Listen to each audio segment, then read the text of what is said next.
Before I truly get into my session, when I got in yesterday, I was walking up the street. The funny thing is, I walk by and I see this shop called the Weed Store, which I thought was hilarious. But on a more important topic, as I'm walking by them, I'm looking at people with phones, their cell phones, standing in front of what used to be telephone booths, but it was just a place to plug your cell phone in on the street through a USB cable. And I thought, whoever did this had no concept of security. Because I was sitting out in the lobby early today, and people walking by. We're at a Microsoft facility, and they look and they see a power outlet right next to USB ports, which Microsoft is trying to say, here, you don't need your power adapter, just plug into USB. And people are like, yeah, I'm not plugging into that. They grab their little adapter, plug the USB cable, and plug in, because I know that's power. I have no idea what's under this bench. Am I the only one who's crazy like that at airports where I won't plug into those little... All right, everyone else here, great. Security-minded people, love it. All right, so my talk today will be a lot about Active Directory security, specifically trying to find those early signs of attack. So the cool thing is if you ever get to work with like a red team, if you do red team, blue team type exercises, while it's very cool to be on the blue team, some people like to believe, until the red team owns you, the one really cool thing about actually working with a red team, especially when you consult in and hire in an external firm that actually does this at really large companies, really large enterprises, is you get to see into the mind of how they think. So when they own you and they tell you how they did it, you can see how you were thinking about solving the problem, but more importantly, their thought process of, well, if I can get this foothold, how I'll pivot and move around. From an attacker standpoint, my main goal is to gain access to valid credentials in your enterprise so that I can start doing my discovery process. So we're not going to go into the attack part of it, which to me is relatively easy. There's tons of sites out there that you can go and look and figure out attacks. You can go and look at talks by like Benjamin that he did many years ago, and then you have tons of other people doing attacks. I won't mention some of those as we go through, but from an attack standpoint, the main thing you can ever get if you have the opportunity to do red team, blue team type exercises is pay heavy attention when you start talking to the red team, because when they start telling you how they think, it will warp and manipulate how you think, so you start to see the flaws in how you set things up. I spent a lot of my career really focused on the blue team side, and then as I started doing more of the red team stuff and looking at it, I started seeing all the flaws in my early thought process on how things would work. So hopefully you guys can leverage that for your own benefit as well. All right, so I apologize, I didn't even introduce myself when we got started here. So my name is Rod Simmons. I'm VP of Product Strategy at STEALTHbits. I manage our Active Directory product portfolio. I have a counterpart who manages our Data Access Governance product portfolio, and then another counterpart who manages our PAM product portfolio. So, but my heavy focus is around anything and everything live, breathe, AD. If it's not within inside of Active Directory, I don't really care about it, lie, because I love working on Unix and Linux, but my day-to-day focus right now is around Active Directory. So to try to give you an idea of what we're going to talk about today, first we're going to talk about why is AD an attack target, and I think most of us in this room should have a general idea why AD is an attack target, but we'll talk about that. Microsoft documented, I think it was in 2011, as they were really getting heavy focused on security, they talked about the cyber attack kill chain. You've probably seen it from at least 20 different vendors. I love looking at Microsoft's approach on it because I focus on AD, I focus on AD security. Therefore, how Microsoft perceives the attack chain is very important to me. And most importantly, if you're running AD in your environment, it's extremely important to you on how they envision attackers want to move through. And if we look at the Microsoft we have today versus the Microsoft in 2011 versus the Microsoft in 2000, we've all watched the company absolutely transform their approach to security from where we were. And each one of us have transformed our security. So I'd be willing to say if I asked in 2000, how many of you guys have a password manager? I'd probably see one or two geeky hands that popped up and say they use a password manager. However, today, how many people actually use a password manager for managing credentials? That's good, and shame on all the people who did not read. No, no, but we've all moved because we said, I can no longer remember a number of passwords. And I frequently will do it and say, camera's down, except for he's recording. I'll show my password. Here's my Amazon password.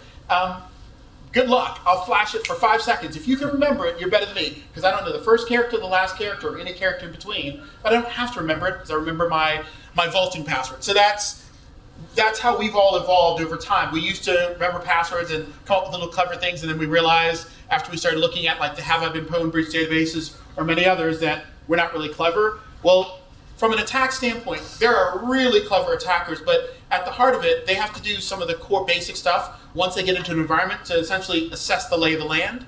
And that's really where we want to try to start trying to catch people, is when they're trying to do that assessment to figure out where's the soft underbelly, where do I attack? And that's a really good time to try to focus on those precursors. So we're going to talk about LDAP reconnaissance today. We'll talk about password spraying. I'll try to sprinkle some other things in there for you that hopefully will be useful.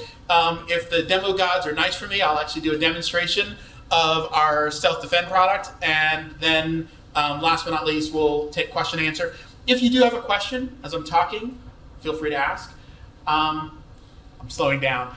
I tend to start to talk faster as I go. So if you're like, oh my gosh, this guy is like a million miles an hour, he must have drank a lot of espresso, all you have to do is just go like this. If I catch you in the corner of my eye that I'm going too fast, I'll know to slow down. It's a really good signal for me to like, you are too fast. Don't hesitate to ask me to repeat anything. I'm totally fine doing that kind of stuff. I forgot to check how long I actually had in the session, so I think it's 30 or 40 minutes, but I'll try to keep us right around there. All right, so I'll try to stay out of the way so people can take photos of slides. So the reason why AD is one of the biggest targets is because that's, for most organizations, that is one of their, if not their primary credential store. Whether or not you're federating your credentials using something else in your environment, in 90% of organizations, Active Directory is present in those organizations, so it's a great attack target. If I know, it's no different than where you had Apple years ago making fun of Windows because everyone's attacking it. Well, if you know everybody has it, why would you try to attack something that has a 2% market share versus something that has almost entire market penetration? So the reason why Microsoft was, I don't want to say the laughingstock, but what everyone attacked was because they were so ubiquitous throughout the enterprise, you just had to keep going after one thing to find the soft underbelly. So for what I do, what I focus on, it's around credentials. So as an attacker, there are key things you want. I want credentials, valid ones so I can get in the organization, and then start moving around the organization as a valid user. It's great to hammer on the outside of the door, but that's really noisy and really loud. But once I can get valid credentials and get in, I hopefully now can start pivoting and moving around the organization as if I were just a regular user, which now allows me to masquerade my traffic as if I'm just normal. And now it becomes a lot harder. So as we start thinking about insider and outsider threat, the worst thing is when the outsider becomes the insider, and now it's like, is this valid or invalid traffic, and trying to distinguish those. So that's part of the thing. The other piece is that as simple as AD really is at its heart, it's really complex because of all the different configuration options. So typically, if you bring a red team in and they tell you how we got access, it's often through some little mistake that we made that we didn't catch over the years that sort of existed there. So that's where we'll focus. And then I don't think people lack the resources to monitor. I think the bigger challenge that most organizations are faced with is that, yeah, I turn on the auditing and the log just wraps, so I send it to my team, and the realistic thing is we can't look at all, I cannot possibly digest and look at all the data. So we're always trying to find new and better ways to look at and interpret the data that's actually sort of flowing through our systems. So that's a big challenge. And then the other piece is, as we go, how many people have been at their company more than 5 years? 10? 15? So as you start to move through jobs, you know that someone calls you from a team you were on 3 years ago and says, hey, can you help out with this? And you say, let me see if I still have access. Lo and behold, I do. Because, I know, we're all laughing because you're like, oh God, that's my company.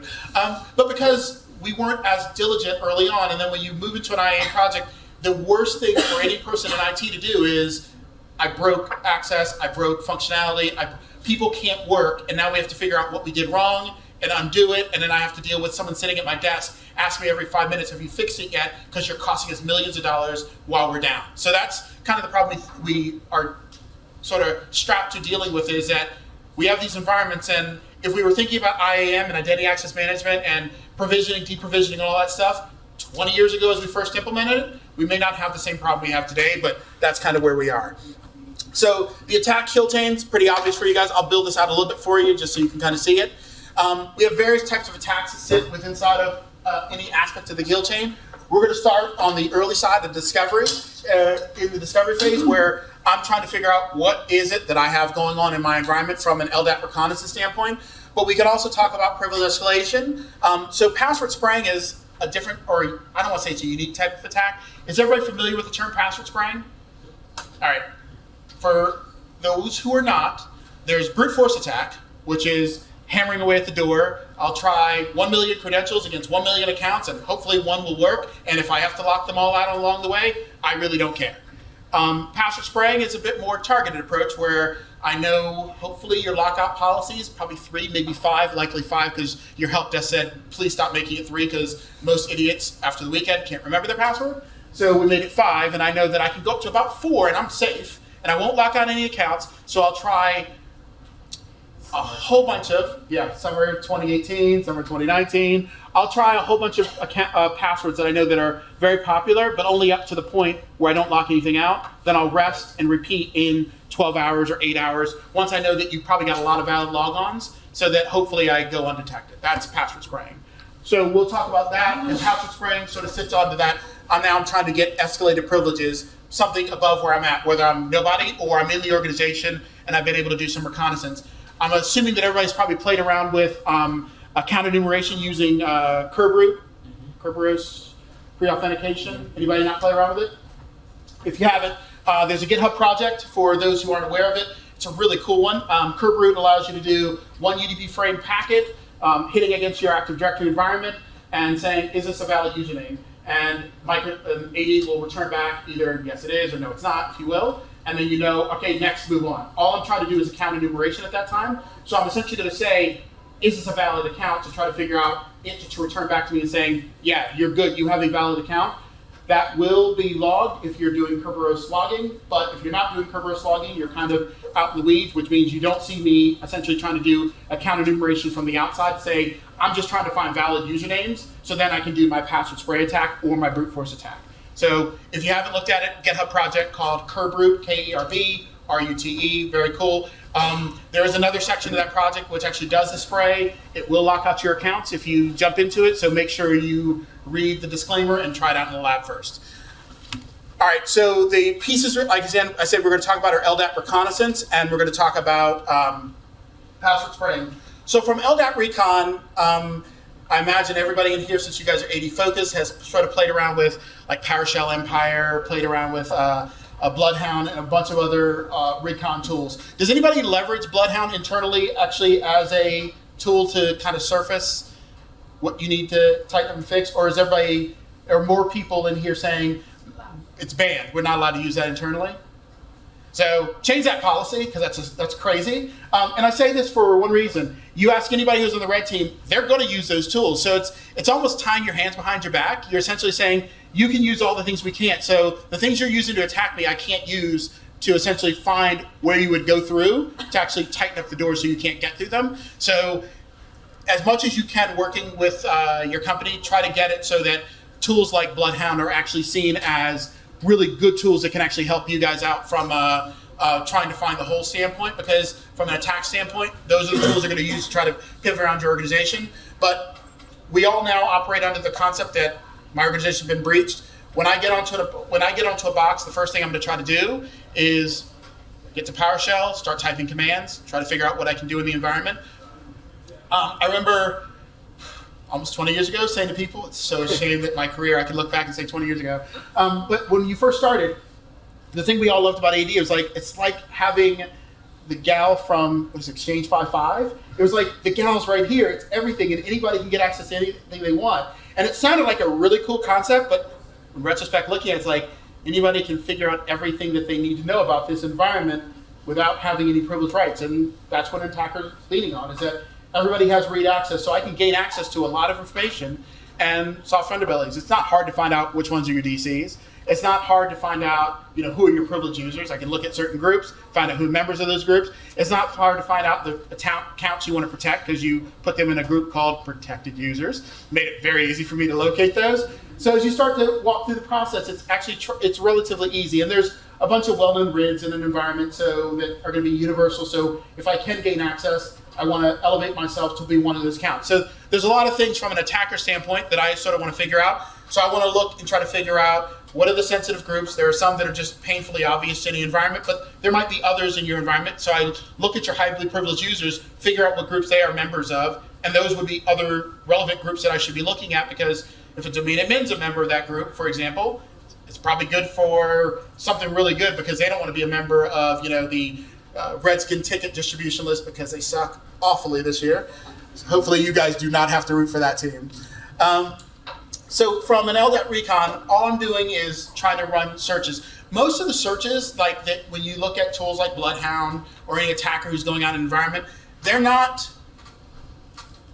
searches that people tend to run on a day-to-day basis. But more importantly, has anybody ever played with I think it's the Microsoft Field Engineering bits to turn on LDAP auditing in their environment?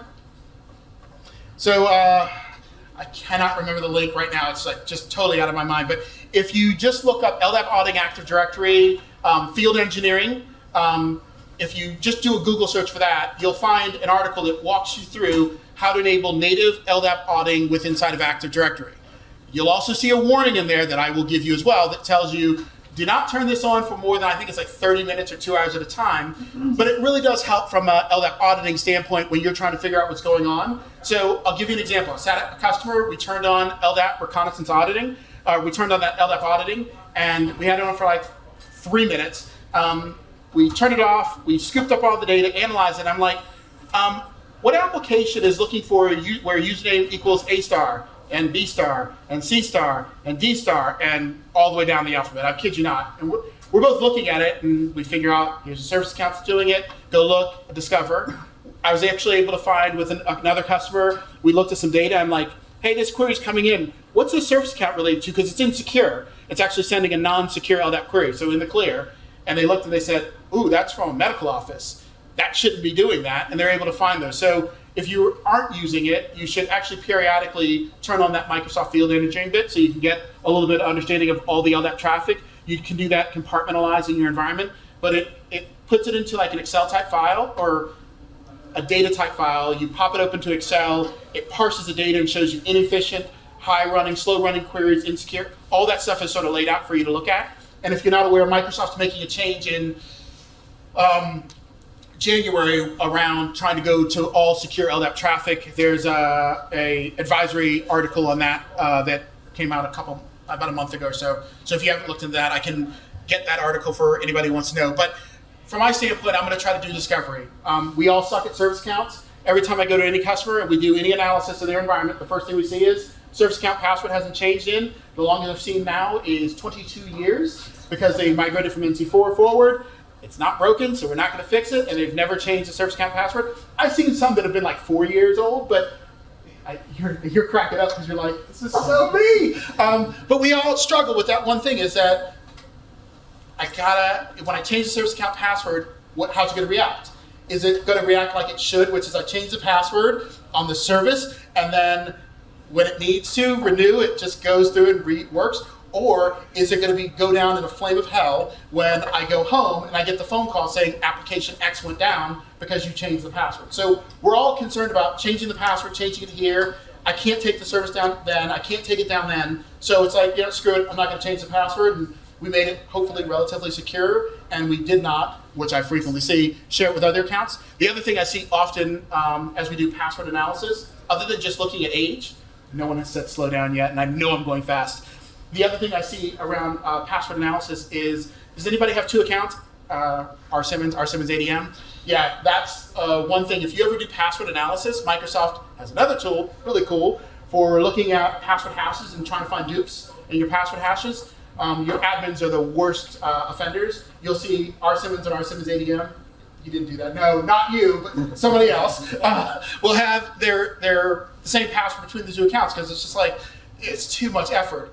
As to why. So I'm a huge fan of the new NIST standard, which is if your password's not in a breach database, leave the user alone. Stop asking them to change the password. But I want to find service accounts, your SPNs that are delivering your AD environment. I want to filter out all the accounts that are managed service accounts because they're doing it right. I want to find the ones that are carbon-based life forms that you really suck at managing from a discovery standpoint. So again, pretty relatively simple LDAP queries you can run against your environment. This is just to enumerate all the DCs in the environment or the group. This one is focused on, sorry, brain's freezing right now on me. All user accounts in your environment where they're a member of the domain admins group. This one's looking for all your service principal names within your environment, so enumerating those. And then from my standpoint, what I want to find are domain controllers, like I said, easy. They're not hard to find. I do want to find highly privileged accounts. The really cool things are service accounts. Password hasn't changed, currently in an enabled state, and the password is super old because I know you're too lazy to change it. So that's a really good attack target for me. And if it ever gets locked, guess what you're going to do automatically because you broke your application? You're going to go and unlock it. And hopefully you're going to try to track down where it's coming locked from. But if I'm in your environment, I can lock it out from anywhere because I know it's critical to an application you're running. SQL Server, SharePoint, whatever, and you're just going to keep re-enabling that, and resetting that password for you has become a little bit more too painful, so you don't want to mess around with that. And that's kind of typical. From a hacker standpoint, I'm relying on, I don't want to say the laziness of us, but it's human nature. I just want to get the app back up and get it going, and maybe we don't really see that. All we think is, legitimately there was something wrong. Someone was probably trying to use that account somewhere else legitimately. So let's just get it back up and going and try to track it down. And that's kind of how we work as from an attack standpoint. So LDAP recon is relatively simple. I'll just do a couple really quick PowerShell scripts to give you a quick idea. So these are nothing, I know this might be a little hard for you to see, nothing super sophisticated. I'm just going to run those really quick for us. Boom. All right, so I did a couple quick enumerations. I enumerate all I guess it's easier for me to look this way. So I enumerated all accounts with non-expiring passwords. That's an awesome one because as an admin, why should I expire my own password? You users, you got to change yours, but not me. I want a list of all the service accounts in the environment, so doing that general LDAP recon. I want to find out all users where they've set for unconstrained delegation. Another good one is identifying accounts where the admin is clever enough to know the UI doesn't show you that an account doesn't require a password, which is a nice one. So trying to identify those, that's a typical one that we run into. And then last but not least, enumerating the top one is all computer accounts where the account is not disabled. So yeah, that's right. Yeah, all enabled computer accounts. I guess you could have said it a lot easier for you. So you enumerate all those. Now, inside of our Defend product, and this is just going to be one of 2 demos I'll go into. I cannot talk and type very well at the same time, but I'll do my best. When I ran those queries, the Defend product's on the back end. It's monitoring all the LDAP traffic that's sort of flowing through your environment. If I go look at threats, hopefully the product worked right. It does. Awesome. It caught all of my queries that I ran against your environment, so it can tell you every last query that I ran, LDAP, in your environment, telling you exactly what the queries are doing, from looking from users for unconstrained delegation to looking for all your service accounts and stuff like that. So if early stages, I can sort of find somebody who's trying to do this type of activity and say, look, all I really want to do is narrow it down to, is this valid traffic? Should Rod be actually looking for all users with unconstrained delegation? There are valid reasons why, yeah, I should be looking for that because I'm trying to clean it up, but there might be someone else who's doing it for a non-valid reason. It's trying to figure out what host is it coming from, what workstation is it coming from, and try and sort of narrow down that path. So trying to find some of that recon early on is really important. Got a question in the back of the room? So what do you do with like orphan accounts that have been there for years? Yeah, so I'm going to repeat your question just for the recording, and then I'll answer it. So your question was, what do you do with orphan accounts that have been there for a long time? And there's no correlation because somebody's left their job. Yeah. So early on, and mind you, so I'll go back a little bit in my career a little bit for you. So before I got into more of the security range, like almost a little over 20 years ago, I focused on migration, Exchange migration, AD migration.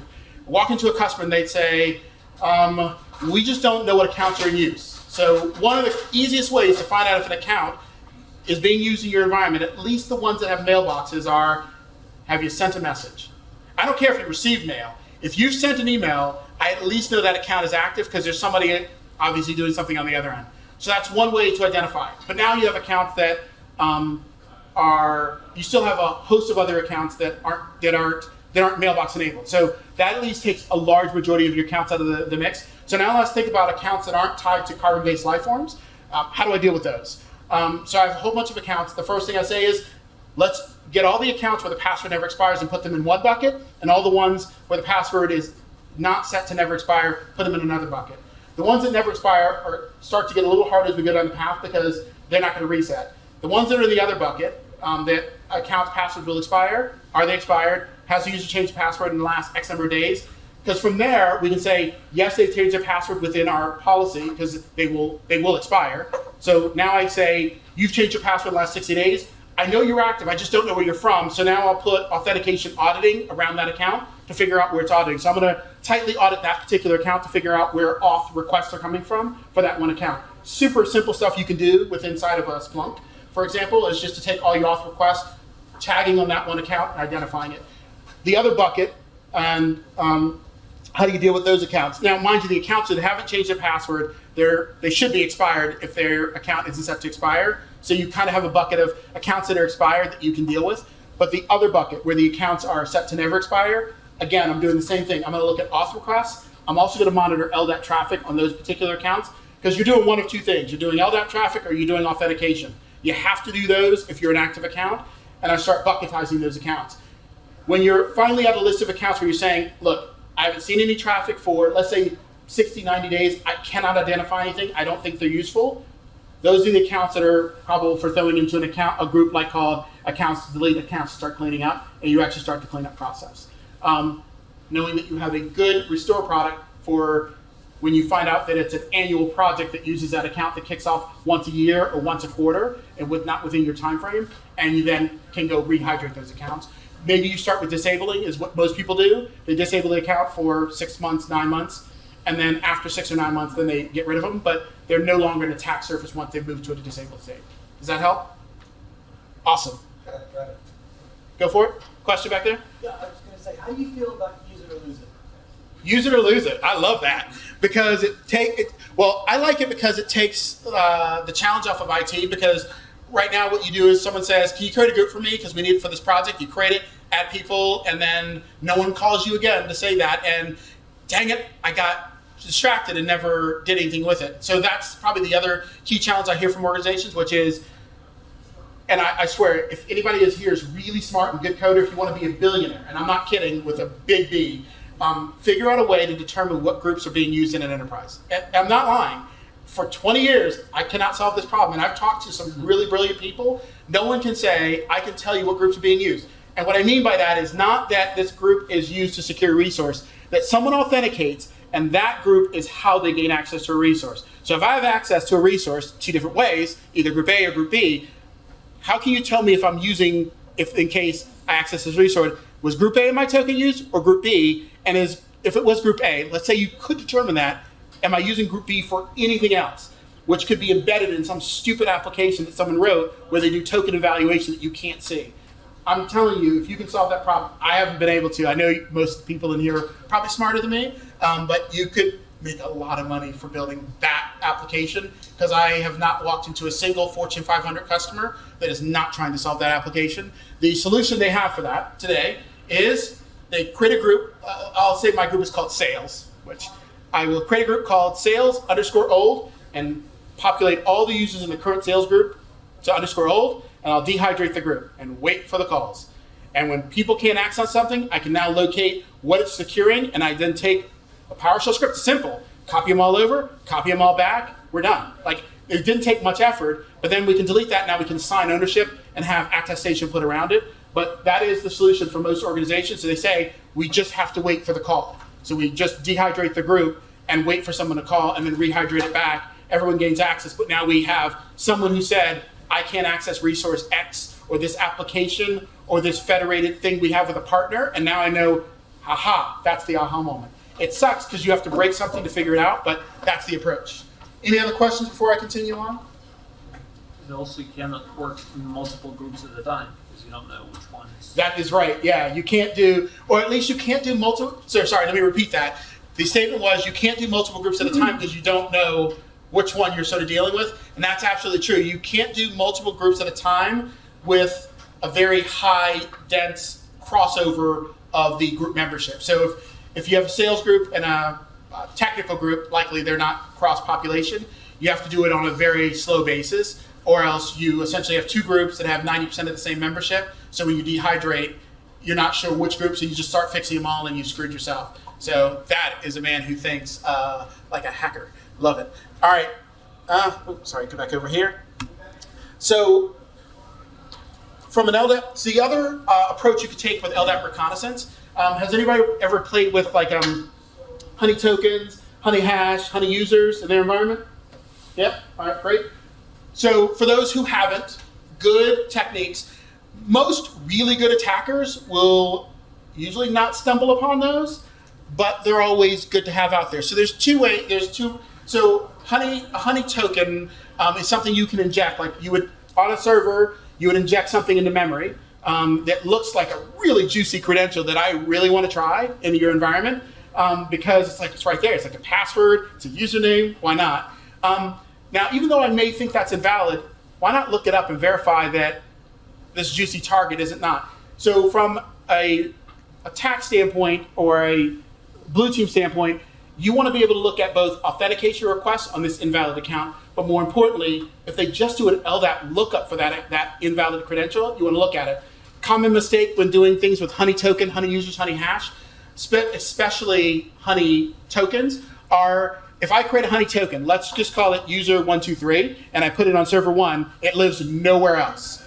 Because if it's on the memory of server 123, I know exactly what server you compromised to gain access to that, and more importantly, it's purged on a periodic basis. So maybe it's every week we add a new token and we purge it out and we don't use it again for 6 to 9 months. That way, if I see in 3 weeks user 123, I can say, wait a second, that was populated on server X on this particular date and it lived on this time frame. So if someone did a lookup 2 weeks later on the token they found, we know exactly where that originated from. So there's some techniques you can use for that. Honey users are really good because they're really valid user accounts. They're just sort of sitting out there. They're designed to look like really juicy attack targets, but it's something that you've locked and you're really doing some heavy monitoring around. So that's another really good approach for you to go around there.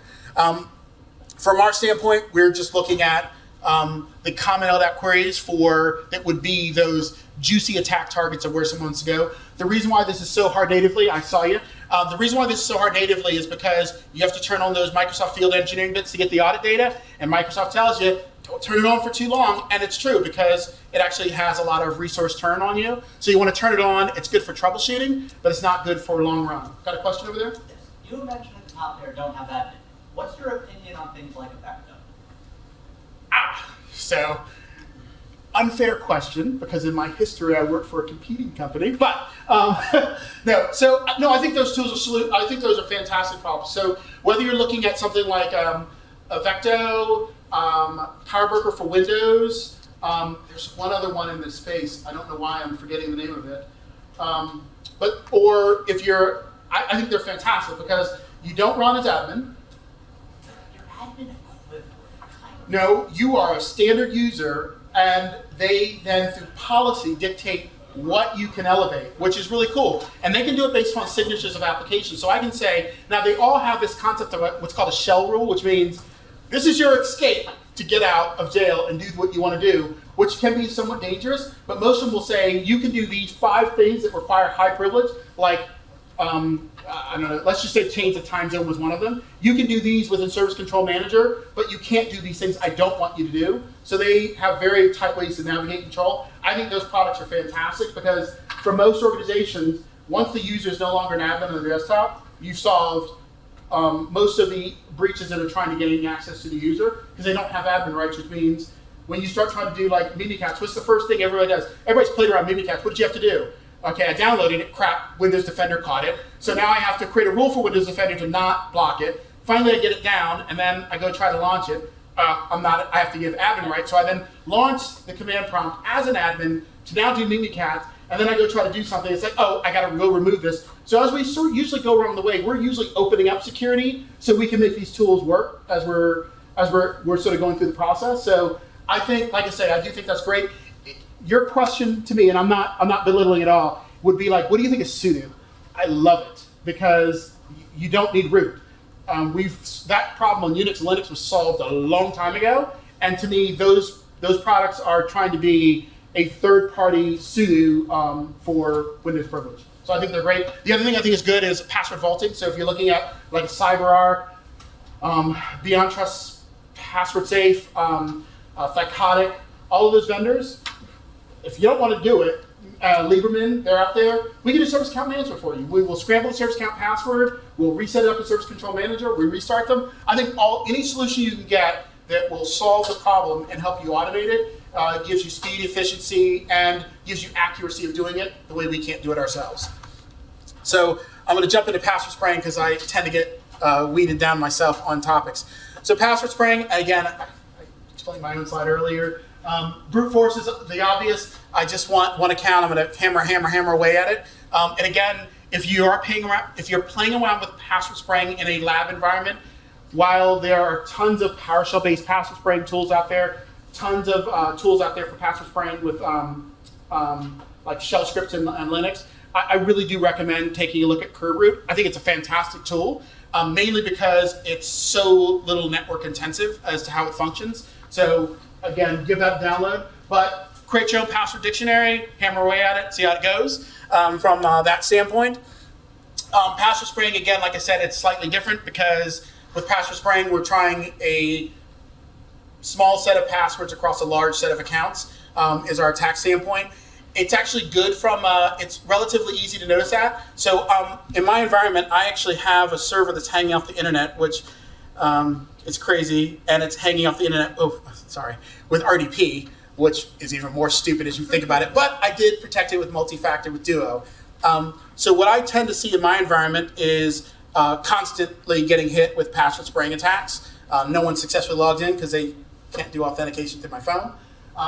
But as someone is hammering through, I can say, hey, they're coming through, they're trying to hit my environment. I've had 2,336 attempts. Everybody's knocking on the door, but nobody's going to get in. So with password spraying, all I'm trying to find is a lot of knocking on the door. I cannot remember what year it was, but if you read the Verizon Data Breach Report end to end, like probably anybody in security does, there was one really cool thing I saw years ago. They showed a copy of an event log of an organization that was breached. And you saw this security log. And like, for anybody who's looking at it, you're like, how the hell did they not see this? Like, I mean, it was like you were hammered away with, you were seeing normal activity, then you saw this massive spike in activity that lasted for a period of time, and then it went normal and went away. That's where you were attacked, and likely where you were also breached. So it was like, it'd be no different than, throwing it's a white wall, throwing a piece of red up here and saying, if everybody turns around, I'm going to put a red dot on this board, and all you got to do is find it. As soon as you turn around, your eye will just be attracted to it because it was there. It was all in the logs, but as I said, we get way too much data in logs, unable to look at it, and from an attacker standpoint, that's to my benefit if you can't look at the logs, which means I know you're not looking at Kerberos pre-authentication logs. I know you're not going to user accounts getting locked out, not even usually going to your team. They're going to the help desk who's getting inundated with that. And if I'm only looking at locking out a small subset of accounts, it's probably something that you're not going to sort of catch on to from our standpoint. So again, there are tons of tools that you can use out there if you want to attempt to do password spraying in your environment, but it is a really good attack. So from that standpoint, again, you get your own list. You do want to actually enumerate, like from a code standpoint, I can enumerate your lockout policy. So once I'm authenticated user in your environment, finding out what your lockout policies is relatively simple. So anybody implement Red Force yet? Almost there. Yeah, some people, Final stretch. you're not alone. I talk to customers every single day that are moving towards Red Force, or what is it, ESAE, I think that is the new fangled acronym. But a lot of customers are trying to move towards that model because they said, we see the flaw, it's a painful process. How long have you been going at it? Honestly? Yeah. It'll be 3 years. 3 years? Okay, that's good. Yeah, most customers. Huge financial though, I should add. So Yeah. Very complicated. Yeah, so most customers who are going down that path, it's not a we can get there in 6 months. It's a multi-year project because they're re-architecting. They're the privileged admin workstations, which now is also a big buyout because someone had to say, we're going to write a big check to Dell or whomever to buy additional hardware for our admin users who they're only going to use this. We've done all this segmentation of our network. It's a painful process, but it does help improve security. So as I talk to a lot of customers who are going through that process of Red Forest, the one theme that I've heard from a lot of customers, they said, we don't want our admins to log on to anything that other domain controllers. Do you have software that can help with that? I'm like, yeah, we do, but it's actually kind of unfair to do that. So here's the problem with that. Honestly, some of the Red Force implementation has to be policy. And I know we want a technology solution that prevents it. So the problem with Red Force is you're trying not to expose admin credentials anywhere outside of your own realm. The key flaw to that is you want to do it with technology. But let's say that you create a policy in your environment that restricts admins or specifies where their valid logon workstations are, their desktops and or domain controllers. That's the only place they can use those accounts. Yeah, it's discoverable. So you've just told me where to look for that most highly privileged accounts within your environment and where they can log in. I mean, you've made it a little easier from a discovery standpoint. So people who are trying to think a little bit further forward on things like that, they're trying to say, I want to restrict, but I also want to restrict in such a fashion that it's not discoverable by an attacker to figure out where they log in on. Because I'm not going to name my privileged admin workstations or privileged admin servers PAW or SAW. Like, that's just like madness, right? Just makes it a lot easier for discovery. But if I put policy around it, it makes it more obvious from an attacker standpoint of how to deal with that. So that's kind of the problems that customers are sort of trying to deal with, is making things a little less discoverable or less easy for an attacker to find. Again, using the password spray tool is relatively simple. You pass in what you want to do, how many times you actually want to initiate the password against the environment, your top passwords, and someone already said summer 2018, winter, things like that. Hopefully in your environment, these aren't valid passwords. But I do have a question. Has anybody moved towards the NIST standard, the new NIST standard, where it really does say, like, we don't care what your password is, as long as it's not on a breach list? Anyone ever adopt that? No, but I'll say it was recently brought up and completely shot down by the So I love it. I have 2 customers who have bought their full MFA, which is what you said over there, and they adopted this policy. So they use one of our solutions called StealthAudit, and all they do is periodically they scan all the accounts against the breach database and say, are you on this breach database? If anybody's on the breach database, the user gets an email saying you need to change your password in 48 hours. They scan again. If the user's still in that breach database, their account gets reset. They got to call the help desk to get back in, and that's their process. They're like, other than that, a password can be the same thing today as it will be in 20 years. We do not force password resets by any user in the environment. It is a radical concept, but I will say, if I showed you my work password, you're like, you cannot remember that. You're lying. But when you adopt that kind of a model, I can create a super crazy, complex password that I only have to remember that one, and I never have to change it. And that's a really powerful thing when you can create a password like that and remember it. I will say, though, the default out of the box, it is funny that I can type in the first I'm not going to say it, the P, the @ symbol, SSWRD, because if you try to say it and then say the @ symbol and then say the rest, you always curse when you go through it. So I'm not going to do that, because I always fall into that. As soon as I'm in a demo, talking to a customer, I say it. But if you try to use password with the @ symbol and the 1 at the end, it is crazy that out of the box, that is a valid password that can go in any environment. And if your password policy is 10 characters, 11, I just 1, 2, 3, 4, or 1, 3, 5, $, and then I'm in. It is crazy that users can create really crappy passwords. So being able to put a more complex policy does help. I got 2 questions I'm going to fire there because it was first, and then go up here. Microsoft provides a sample password DLL for validating passwords.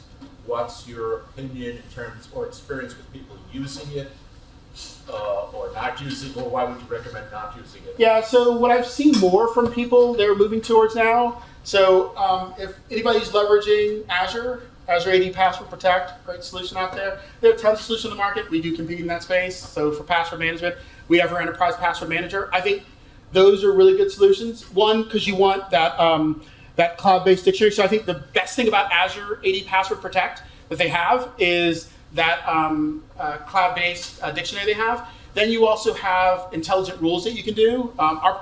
Everything I'm going to describe for Azure, actually, we do in our product. But one of the cool things is character substitution, because users think they're clever. So you say, my password is, you say company name. So I'll use Contoso because that's a big Microsoft thing. Contoso. But you can't use any character substitution with the word Contoso. So if you try to substitute the O's for zeros or the S for dollar signs or whatever my character substitution is, I can build out and say they have their own common character substitution. We do it extensible, but I think all of those solutions that go down that path of trying to prevent the users from doing things they feel are clever and secure that aren't are hugely valuable. So I like our solution, but Azure AD Password Protect is good. I think you have to be at a certain service level with Microsoft for that, but I don't remember exactly. Sorry, did I answer your question? I apologize. Yep. Awesome. I have two statements actually. One Nice. is when you say that I have a beef basically with the NIST new stanza. I don't think it's standard yet, but I think it's a mistake, especially in Microsoft environment, because a lot of times pass the hash trumps whatever complex password you have, Yep. because you still have limited not salted hash that you can basically use as you will. And if you're not changing out, obviously it's you're struggling against the right. That's point number one. Okay. And number two is that the technique that you described, hey, is this being breached password or not? In my company, I do like password cracking on a regular basis, Yep. and I discover that if some passwords are popular plays around the name of a company. Yeah. And they yeah. not necessarily being in the database, because not all of them are crackable, it's but Good. it's a weak password, because if I know the my environment, I would gas it in 5 attempts. So I'm going to repeat that just to make sure we got. Did you get it on the recording? Awesome. A little bit. All right. So I'm going to run through the scenarios, because I do agree with you a lot. So the first problem that was identified, which is if you're not changing your password based upon the NIST stupid standard, I'm paraphrasing for you. No, if you don't change your password often, pass the hash attacks will last for a lot longer period of time because you're not changing that. I will say, I think the root cause of the problem is we have a problem with pass the hash we need to resolve versus the password, because the password was fine. Yes. The other part of the problem that you were talking about, oh gosh, I almost forgot it. Say The it again. name of the company. Yeah, name of the company. Lookups on. So the uniqueness list that I talked about, like the Contoso thing, what most companies that I deal with who want to do that character substitution and clever play on words will want to do is they say, we take project names, our company name, our stock ticker symbol, and a host of other things that are internal jargon for our company, and their substring, you are not allowed to have those in your password. So let's say, for example, my company name is Contoso. I like to use that for my example. My password can't be Contoso, but I also can't do 123 *** Contoso with any character substitution in it, XYZ capital J. Cannot do that. That's not a valid password because it contains that substring of Contoso. So we try to take away all the clever on the way in for the users to do that. But I will say, I do agree with you to some extent, is that yes, if someone is doing pass the hash attacks, the thing that I think everybody has to say is we have to be able to identify the pass the hash attack. So if you're not using a threat detection type tool in your environment, that's probably where the core of the problem exists. Oh, question, go for it. I think a lot of companies moving towards Azure. What's your thoughts about that, and what are any known vulnerabilities or some heads up you can give us? I'm sure there's known vulnerabilities or that I don't know about. I love Azure. So I will say, when Microsoft first started going down that path, I looked at it, I was like, it's never going to trump on-prem AD. I can say, yeah, it's fantastic. Like for most companies, the first playing around with Azure AD is usually we're moving to Exchange, we're going to put that authentication up there and deal with it there, but all the password resets happen on-prem. And then someone says, hey, we want to have a infinite scale-out workload of an application, but we need authentication that's in the cloud. You already did that when you moved email to the cloud, so I want to put a new application workload up there, but now we also need credentials that aren't going to live on-prem, they're only going to be in the cloud. Can we have those to your Azure AD? And you start to expand out there. But in my opinion, it was almost 10 years ago, I was up in Redmond, and Microsoft was showing some early on stuff that they were thinking about with Azure. And it's today, you guys have all seen it by now, but they were showing how we can do they call it like the impossible login, where I'm here today, and then 2 minutes later, I'm in Singapore logging in, and through the intelligence they can do that. I have customers who ask to do that same imposter login internally to their network. It's like, could you look at our network infrastructure and figure that stuff out? Microsoft has solved those problems, so I'd say I'm less worried about compromise in Azure AD personally than I am about compromise on-prem that I would never see. I think more customers are struggling with the on-prem environment, and as they move to the cloud, I feel that we're solving a bit more of the security problems we're dealing with. So, do I know of any security holes? No, just because I'm not an expert, at least as it relates to Azure AD, but I'd say there are definitely probably some configuration issues you need to make sure you get right, but there are probably tons of people who are already blogging about those to help out. All right, so the passwords that I was showing earlier, and again, if you don't believe poor password hygiene is out there, you can probably do Google searches for any of these articles, or Bing search, sorry, should have said that.